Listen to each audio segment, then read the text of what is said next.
Welcome to Design Your Life in Business, the podcast for leaders by Bright Mind Consulting Group. We give you the necessary tools to help you become the architect of not just your business, but your life too. I'm your host, Jevon Wooden. Hey, Divya, how are you? Oh, doing well. Thank you for having me on your show. Hey, it's a pleasure. And we're today talking about something a lot of the designers listening want to know, writing a book and how it can significantly boost your business. So we have an expert here today. First question we're going to start off with is one I love. So I'm going to continue asking it. Who are you actually? Who is Divya Parekh? So that's a great question. So the way I look at myself is I'm a human being first before anything else. And I always aspire, or the way I look at my essence is to be like an ocean because ocean is playful, fun, helps, and also so deep that it nurtures a whole ecosystem. And without oceans, we could not do so many things. So that's what I aspire to be. Wow, that was beautiful. So I know this is going to be a great conversation because that was very poetic, Divya. That reminds me of Bruce Lee says, be like water, right? Water is fluid, but water is helpful, but it's also strong. So I love that. So let's get into this conversation about writing a book. First of all, can you share a moment with us just really quickly when you realized that writing a book could significantly boost a business? Let me just kind of rewind it a little bit. When I used to be a child, I used to write poems and short stories and bore the company out of heck. And when I grew up, my mom said, so many people would really hesitate coming to our house because parents would parade their kids and you would be right out there with your short story. So what happened was I did have a passion for books and a passion for writing. And then I went into science. So kind of sort of forgot about it. And then what happened was because I was working with a lot of different inner city kids and doing a lot of pro bono coaching while I was establishing my coaching, I was invited to contribute to an anthology. And so that just kind of speared my entry into the book world again and writing. And real quick, where did you grow up, Divya? I grew up in India. Oh, okay. So how was it coming up? Like, did your parents really, you said they kind of parade you if you had that talent, but did they really support you and cultivate your writing talent? Oh, yeah. So they supported me in whatever I wanted to be because I still remember my mom would try different things. And she had put me into dancing and then I would have as extracurricular activities and I would always be just kind of making excuses. So the teacher called my mom and said, it would be really, really helpful if you would take her out of the extracurricular activity. We don't want to disappoint a child or not encourage. And so I used to love playing sports. So basically, I was very fortunate to have been born to great parents who encouraged us to do wherever our heart took us. Absolutely. That is definitely something that helps as you get older. But I know there's just some designers now who's like, hey, I built this business. I felt like I was doing it on my own for a long time. So how do you support like business owners when they're coming in to write a book? Now, one of the best ways what we do is that, first of all, when we have that conversation, the key is that we have the right chemistry going. Because if there is not the right chemistry, so that's the first step. And then the second thing is it's more about the business owner than me. Am I and my team able to serve them? Because if you're not able to serve, then we'll refer them out. Because the whole idea is that together we can create an impact. And my goal in the next 10 years is to impact million lives. And I cannot do it alone. It is by helping others and we all coming together and jointly impacting more and more lives. And that's beautifully said. You know, that kind of aligns with my mission as well, is to create that impact. And a book is a great way to do it. So how does one know when they should even start writing a book? So it depends on what are your aspirations. So, for example, let's say if you're just there, I want to write a book for myself, then it's another story. You can write a book, self publish. There are no KPIs associated with it. Now, if you're looking to have a business card on steroids, you want to build that credibility, then, you want to have instant trust, or you want to nurture those relationships with people. You want to impact one to many. You want to grow your business. You want to get speaking engagements. You want to build a course of your book. So there's so many different things that you can do that if any of these kind of checks, then the idea is important. And then the key thing to know is that, are you ready to draw a line in the sand? Are you ready to make that commitment? Because once the book is out there, it is not a short piece of media, like whether it's a YouTube short or like even if it's a YouTube, yes, it can get kind of locked. And there's so many like, different YouTube notifications replacing the another one. You write a Facebook post or you write an article that's short lived. There's a lot of longevity to books. And people may say, like, oh, there are hundreds and thousands of books being published every year. That said, it will be floating around. Let's say if somebody has purchased the book, it can go from somebody's hand to another. It has a whole lot more longevity. And once it's out of your hands, it's gone. So the key is to know that you're ready to draw a line in the sand. You're ready to put that stake in the ground that, yes, this is what I'm going to be sharing about, and I stand behind it. And that's where so many people are afraid to do that. Absolutely. That's a great point because I know when I wrote my book Own Your Kingdom, I wrote it to get that thought leadership, but also in order to, like you said, that business card. So I love that you mentioned that, it can kind of take up life as its own. You may have one idea, but then it can take you somewhere completely different, right? And it may not happen immediately. It may be one of those things that 5 years later, you forgot you even wrote the book. Someone says, "Hey, I found your book and, I would love for you to come speak." So it's like, when someone comes to you, how do you kind of guide them and let them know, like, hey, let me level set with you. You can have these kind of aspirations, but it may go a completely different way, or it may not go the way you want it to go immediately. How do you set those levels to what they expect? So, one of the things, going back to our chemistry call, where we are making sure that we match, one of the things I always tell people is that if you're ready to hear what you don't want to hear, then I'm your partner. So actually, two or three potential clients told me that, why are you trying to dissuade us to working from you? I'm like, because I'm here in the spirit of service. If I tell you what you want to hear, then what's even the point? You don't need me. I'd rather you go and do things on your own. So the key is that, like, it's also like, okay, people have an idea, but is that idea marketable? Is that idea relatable? Is that idea going to help you grow your business? So it again goes back to, what is the objective? If the objective is that I just want to write, I'm passionate about this, that it's another story. Now, if you're looking to write that business book that will create an impact for readers, then it's important to find that unique angle or find another niche. It doesn't mean you just kind of sacrifice your idea. It's just like how it will serve your market, how it will serve your reader. Right. And how do you kind of discover that? How do you do that market research, come up with your theme and the content of the book? Well, so first of all, what can be done is that initially, like, I'm very fortunate to have a great team. So first, let's say somebody, once we are working together, is like, okay, this is the idea, like, I definitely want to do this.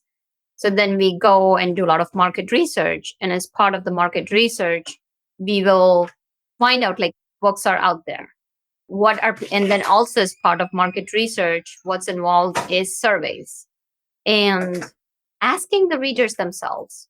So there are a lot of different elements and pieces that go into it. Given the time we have, it would be more around asking, checking, and also like seeing, what are the products, what's the market trends, what's happening.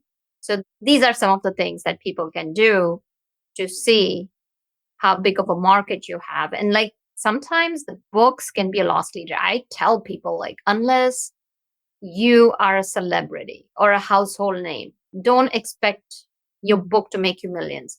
If you're just looking at your book as a precursor to your business, I mean, there's so many different scenarios I could go over like for a whole day. So, for example, like, one of my clients, she just wanted the book to be something that her people would read and she would coach them along it. So, when she was coaching, she would say, like, why don't you go read chapter 1 and what we are going to do is we are going to then take your problem and we will coach with the book, like taking the principles. So her mission was to provide a very low cost, effective coaching so she could do that using the book. So it would go back again to like, what's your objective? Right. And then this question I'm thinking of is like, what about your personal brand? Say me as a business growth strategist. Yes, my first book was on mindset. Then the book I'm writing now is how to grow a business focus. But what if I just wanted to create a children's book? Does that impact my personal brand? Or, should I be thinking about things like that? Well, it depends. So let's say if you have a website where you're talking about business growth strategist, and now if you're posting your children's book on that, it's going to confuse the visitor who is visiting your website. Now, versus like, you just kind of create another website with it and you have that children's book for your children or to pass it down to your children's children or to share it with nephews and niece and friends, family. It most likely doesn't hurt your brand because you're being authentic about it. You're not pushing it onto people that you're helping out with business. Got it. And then how do you feel about, like, say we wrote the book, how do you feel about Amazon? I hear a lot of book coaches or author coaches saying, hey, I recommend you don't sell on Amazon. What's your thoughts on that, Divya? Oh, you mean don't sell it on Amazon? Yeah, they say don't put your book on Amazon, like sell it through your own website because Amazon gets the data, Amazon takes a percentage of your royalties, all that stuff. What are your thoughts? It depends on the situation. So, for example, if you want worldwide distribution, so yes, you may not get the data, you may not get the readers, but then you can arrange a book in such a way that your reader is coming back to you. So, there are a lot of ways where you can ethically work around it. And let's say if like if you have a huge audience, you don't need Amazon. So then you can have it on your website. It is looking at what's your business objective. Are you looking to just connect with the readers? Are you going to just use it as a lead magnet? Are you going to use it just as for a speaking engagement? So if that's the case, then you don't need to. As long as you're connected with a printer that gives you like the benefits of being on Amazon or for any other platform for that matter is that you can get books on demand. Versus if you go with, because we've got like ties with professional printers, and the minimum they'll do is 1,000 books. So do you know that you'll be able to move those many number of books? Are you going to be like just a simple thing? Like, are you going to be going and shipping those books? Are you just using digital books? Are you just using audiobooks? So books is such a complicated and complex world that we could address multiple things. But these are a few of the things that people can think about. Right. And then you mentioned a couple of things there. So the conversation of traditional publishing versus self-publishing, what are your thoughts on that? Do you prefer one over the other? It depends. So, for example, if you really want to get the traditional publisher behind you, know that they do expect you to market your book. It's yes, they will do that. You'll get 10% royalty. And even before that, it's really important that you have a literary agent. If you don't want to go through literary agent, then it's important to know, like, what kind of proposals you're going to write. Are you going to include everything? Like, what's your book going to be about? Are you going to include the first chapter? Are you willing to give away your creative control? Are you willing to pound the doors of a lot of different publishers? Sometimes you can get accepted, sometimes you may not. So just looking at the story of Chicken Soup of the Soul. So Jack Canfield and Victor, they pounded the door and they got so many rejections. They were like, I don't know, like 380, I don't remember exact, $380,000 short or something like that in 2 years. And then they got on, so they decided like, okay, let's get on multiple, just radio, let's go hit the media. So they started bringing to the media, going to the shows, and then went to the trade shows or different, like, book conferences and different areas. And they got like the order of 20K. And once they had that in the hand, they got a publisher. So they're different stories. Sometimes it can fall into your lap. Sometimes it can be easy. Sometimes you gotta hit the pavement. So there's not a defined trajectory here. So that's the traditional publisher side. And the self publishing side is that it's important that you have a very good quality book, like what you're putting out there, just like as if it would be for something that a traditional publisher would do. Have you had good editing done? What's your book cover looking like? You're not just going to Canva and slapping it on, just like, okay, let me put the book cover and let me go and it's done. So that's the difference. That's one of the big difference where self-publishing books kind of get a bad connotation or a bad reputation. Do the quality work where you would be proud to put next to any publisher's book. And then, of course, you're going to retain creative control. And then at the same token, you got to do the marketing because key, especially if you're an entrepreneur, and when you look at the book as a lost leader, it's so wonderful. You're not thinking about making money. What you're thinking about is how can this book become the portal to the rest of my business? How can the chapters in my book be repurposed into social media content? How can the content in my book become the speeches, like 5 main topics that I talk on? That could be your top 5 chapters. How could you build your course on it? So that's the whole idea, is taking the book and creating that gateway to your successful business. Absolutely. And then when you do self-publish, say we chose to go that route, are there certain publishers that the listener should be looking at? Well, it depends. Like if you're looking to not go on Amazon, then you can go through Ingram Spark, and through Ingram Spark, you can go on multiple different platforms. Then there's Barnes and Nobles, then there is Kobo, then there is Apple. Remember that sometimes when you're trying to go on multiple publishing sites, now you got to format the book according to them. You have to submit it, and let's say if something doesn't work out. So it's a labor of love. It's not as easy as it sounds. And sometimes, like whether it's there, you will not even have somebody to speak to over the phone. Now you're waiting on the emails, you keep on sending it, you're not able to troubleshoot. So, whatever I'll say is that regardless of whatever route you take, be prepared for the long haul. Absolutely. It's definitely a long haul. And then how many pages should one look to write? Is there like a minimum and a maximum? Well, generally, like if you're looking to just kind of like have the readers get acquainted with you and you want to do the book as authority positioning, then 130 pages is a good book because people have such short attention span that shorter the book, the better it is. And then if you're looking to establish a point or like provide a whole lot more, then I would say around 200-page book. But then again, depending on your objective, it could be more. Gotcha. Okay. And then as someone writes the book and say they put it out there and it's like they're getting terrible reviews, how do you handle that feedback and criticism from readers as an artist, author? So that again goes back to my first thing, is that you're ready to put a stake in the ground.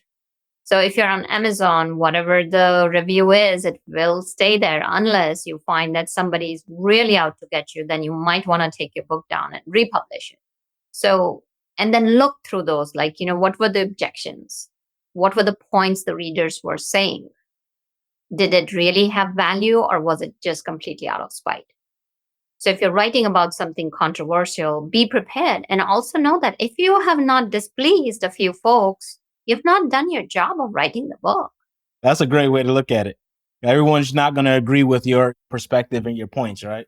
Yep.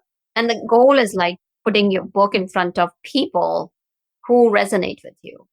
So then that way, like when people are looking at different reviews, I mean, go for any product review on Google. You'll find good and bad both, whether it's restaurants, services, products, anything. That's true.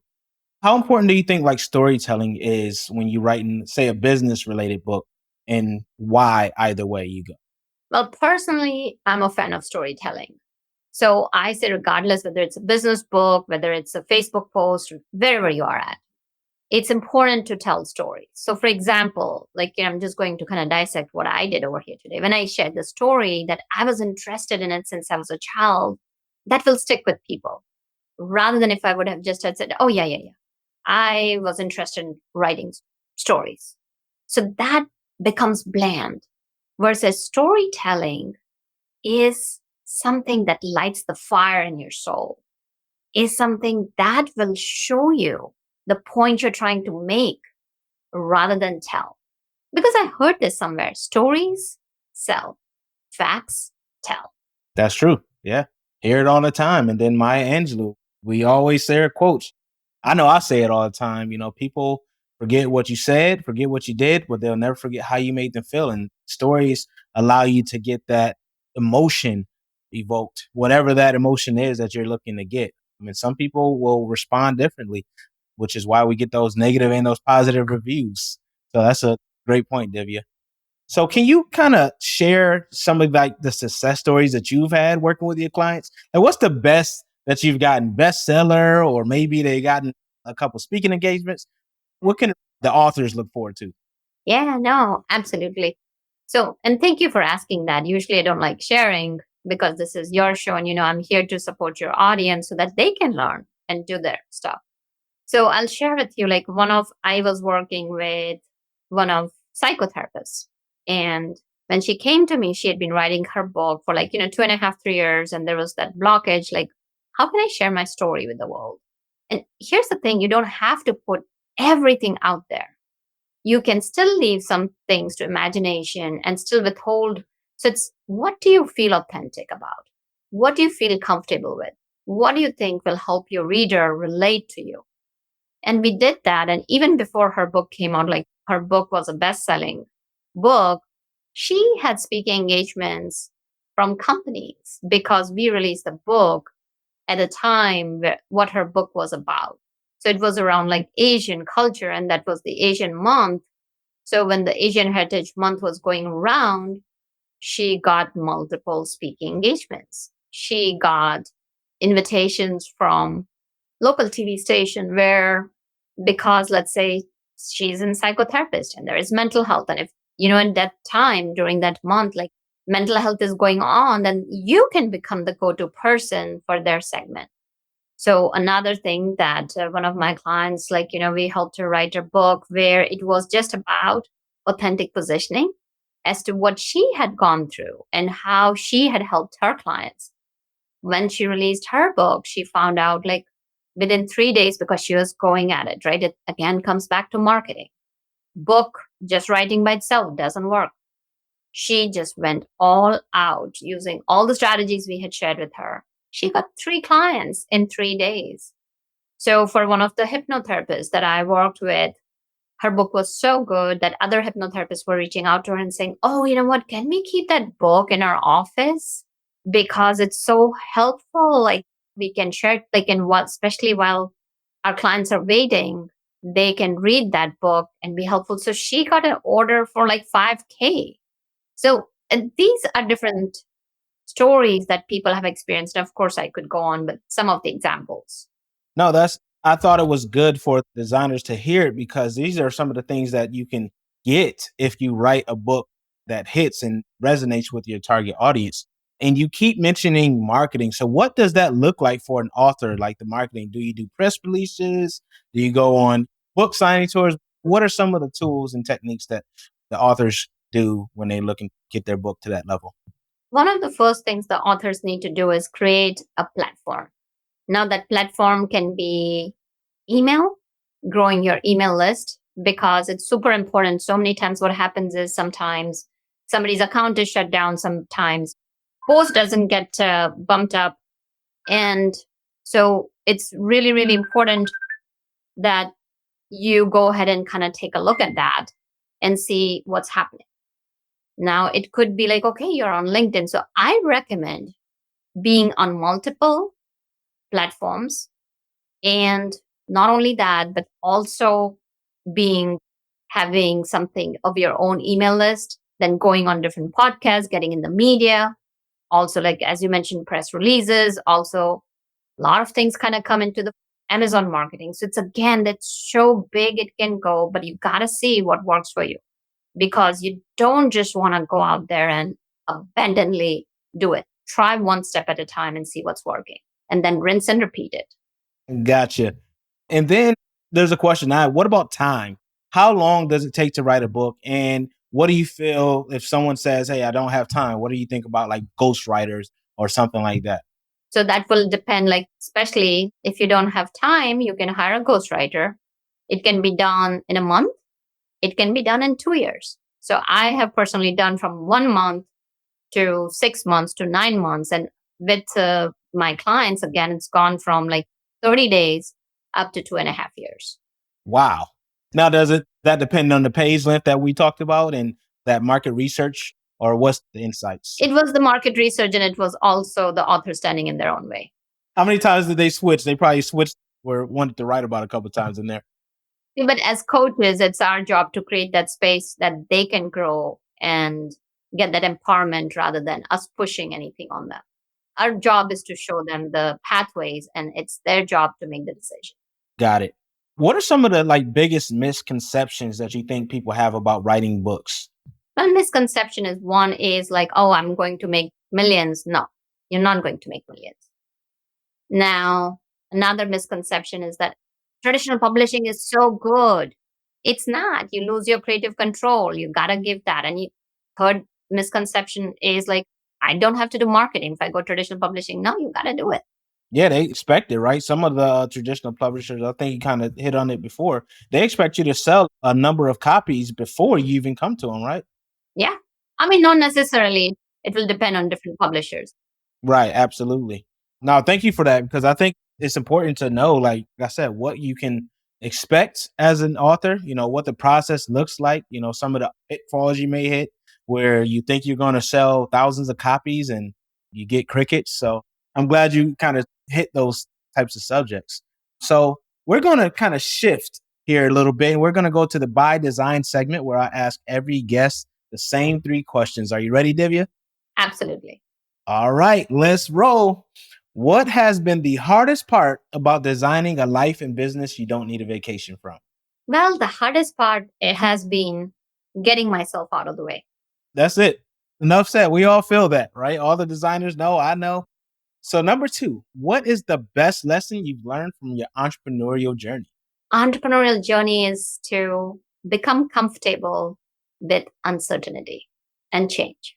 Yeah, you have to. I mean, especially we're seeing it now. The economy changes. Some of our methods have to change. Marketing have to change, as you kept alluding to. So that's key. The third question is, what are 3 tools or tips that you would recommend when scaling a business? What I would recommend is have a team that are willing to grow with you. So just don't bring people like who are just kind of looking to like, okay, yeah, I'm doing it. Bring people on who are hungry for growth and serving others. First thing. Second is bringing on clients that uplift you while you're uplifting them. Because if you bring somebody who's draining you, that will take the passion out of you. Forget about scaling. You'll not even be able to do your current business. And third is having, of course, mentor or coach by your side. I've always had that. Even to this day, I have it. So that you can have your SOPs and operating processes and automatizing your business so that you're working on business and not working in the business. Absolutely. And speaking of a coach, if someone wanted to connect with you, what's the best way to do so, Divya? Well, people can connect with me on LinkedIn. I'm under with my first and last name. People can reach out to me on my email, contact@divyaparekh.com. I am on Facebook, Instagram. So feel free to connect with me anywhere.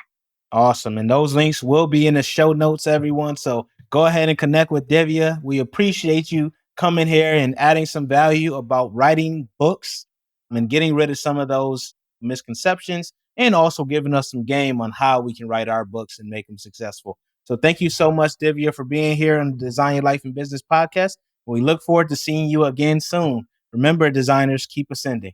Thank you, Jevon. It's been an honor with you. You are got such a beautiful knack and great questions. Thank you. Oh, wow. Thank you. I appreciate that so much.